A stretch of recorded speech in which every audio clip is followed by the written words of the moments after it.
So, a little backstory into, I guess, how it all began with This Is Philanthropy and me moving to Cambodia and pursuing a path in the humanitarian field. If I go back all the way to university, where I was studying a Bachelor's of Commerce in Financial Planning, and it took me 6 years to complete that degree, and I think a lot of that had to do with the fact that I guess I just wasn't engaged in the content that I was learning, and that's a big issue, especially when you're at university and you're moving at that fast pace of university. Along with a few other things like suffering from a bit of mental illness, which also dragged me behind. And I had a fair few bouts of depression for a few years during my university degree, and that was another thing that held me back. I eventually graduated from university with a major in financial planning, and I got my first graduate position in a firm in Sydney City. And at the start, when I first got that, I was just joyful, overwhelmed with joy, because I finally completed this degree that I thought was taking so long. And I remember the first day of that job, stepping out from the station, from George Street Station, and I was in my suit and I had all my gear on me, and I just felt great. I felt on top of the world, and I was looking around at the city and I couldn't believe I was there. I was just awestruck. And then it didn't take long until things started to decline, and I didn't realize this at the time, but when you're in something that doesn't completely fulfill you, you're not going to do your best job. And at the time, I didn't understand that. I thought it was just something on my part. I was suffering from depression at that stage as well, from some mental illness, and I attributed a lot of my failures in this first job to that. But I also attribute it to the fact that maybe I'm dumb, maybe I'm not made out for this certain career path. So after about 10 months, I was asked to step down, and which I completely agreed with. I think deep down, I was happy to step down because I felt like I was a liability to this company after they had treated me so well. But also I wanted to pursue other things, and it wasn't necessarily clear yet. It wasn't concrete clear what I actually wanted to do. So when I was told to leave this job, something clicked in me, and I took a trip. I took a trip that I've always wanted to take in volunteering, humanitarianism, and I had been searching trips before I actually graduated from university. I was searching these trips online, just to go and do some humanitarian work, do volunteer work. I don't know why it was an interest of mine, especially considering the fact that I got in an industry like finance, where at the time a decision like that was made to get into finance because I was money orientated, and I did have my mind focused on the Sydney dream, because that's what I thought I wanted, or that's what I thought was the right thing to go for. And I don't know where that humanitarian thing came up from. And I would search for humanitarian roles while I was at university doing my degree, but I never ended up going on one because I was on a wage of a university student and just couldn't afford what these programs were asking for, so I just put it off. And then when I finished at this job, my first graduate job, I was in shambles emotionally and mentally, and I thought, this is the best time to do something like this. You're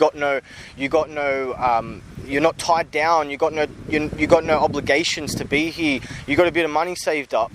So I took a trip to Thailand, where I lived in a rural village for a month, and then after that month, I backpacked around Vietnam all on my own, and that was like the catalyst for me moving to Cambodia. Not necessarily the location, but the fact that I just packed up and went on my own somewhere to kind of survive on my own and kind of navigate my way through things on my own, completely independent. And I felt as though I was more joyful through that challenge of living in a rural village. I'd never done something like that before. Living in an Asian rural village and then backpacking on my own. The challenge of that, I found, was much more invigorating than the challenge of working in a corporate job.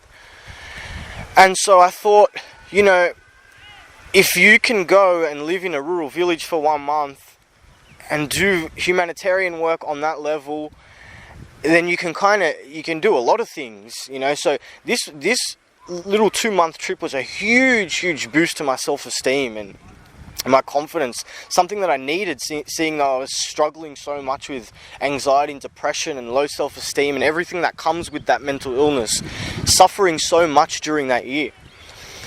So from the time I got up and left for my first humanitarian trip to the time I left to go to Cambodia and moved to Cambodia, it was 1.5 years.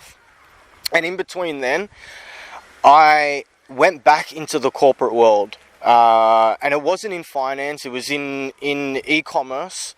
I was a supply chain coordinator for an e-commerce company. And it took me 4 months until I was made redundant. The company was going through a lot of struggles and challenges and obstacles. But before I was made redundant, I was having these meetings with my managers and my performance wasn't well. And obviously it was due to this. I guess part of it was mental illness. The mental illness arose because I was suppressing my true desires and my creativity and all these kinds of things. So when I got made redundant from that job, I guess I fell out of my depression. I started to work in these warehouse jobs and labouring jobs just to make some money, and then I set off. Cambodia in particular, it wasn't, going to Cambodia wasn't really planned. It was something, I guess you can say, in the last minute I decided to go to Cambodia. It was a month out before going to Cambodia. In regards to this as philanthropy, I guess going to Cambodia in the first place, part of it was to relieve myself of my own suffering by reducing the suffering of others. So that was my thesis, or my hypothesis, I guess, to go and find a path of work where you can reduce the suffering of others, and in turn that can reduce your suffering by giving you purpose and passion and all these kinds of things. And you know, I'd read up a lot about Buddhism before going, and you know, I guess going there gave me a further, deeper insight into Buddhism and the society of the Buddhists. And I came to learn many things about generosity and kindness and compassion. All of these things, all of these traits that the Buddhists are advocates for. And you could see that within the society. I remember one day on my way to work, I was on my bicycle. I was riding my bicycle through town to go to the office in Siem Reap, and I had recently read about 3 things that you can do to, I guess, bring out a state of peace or tranquility or happiness within you, and this is actually been proven scientifically. So the 3 things that you can do. The 3 acts you can perform are generosity, forgiveness, and compassion.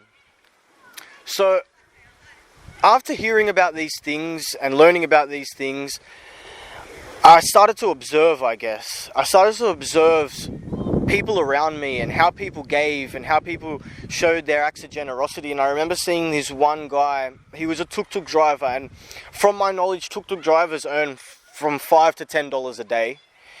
And there was an old man on the side of the road. He was in a wheelchair. He had no legs, so I was assuming he was an amputee from the Khmer Rouge, because there was a very common occurrence as a result of the Khmer Rouge, a lot of amputees from bombs and all this kind of stuff.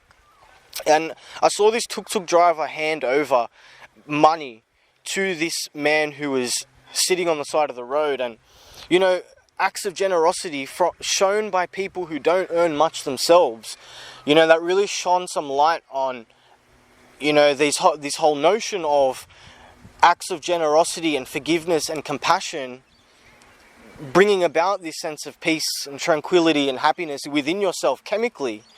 And you know, there have been head scans and all these kinds of things that show that these acts do bring about this sense of happiness and within you.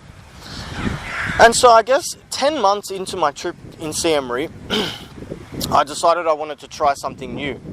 So I found an NGO online, and I wanted to go explore the countryside. And it was by coincidence, during this time of organising my affairs, before moving out to the countryside, I came across a book called Content Inc. And it was pretty much a book about how an entrepreneur can start to create content for online around a passion and around their skill sets.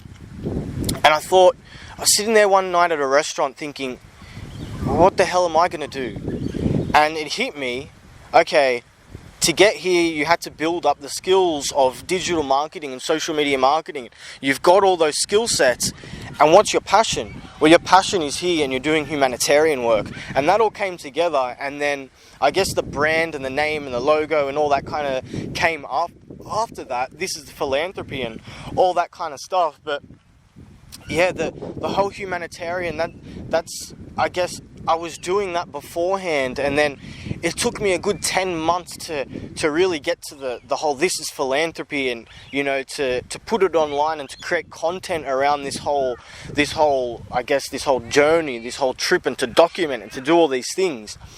But yeah, there were events that led up. It was a butterfly effect, I guess, and it goes back to, you know, I go back a lot to my mental illness and you know, my struggles with my mental illness. I guess that was one of the biggest contributing factors towards me going in the first place, because I wanted to alleviate myself from all this pain that I had been experiencing.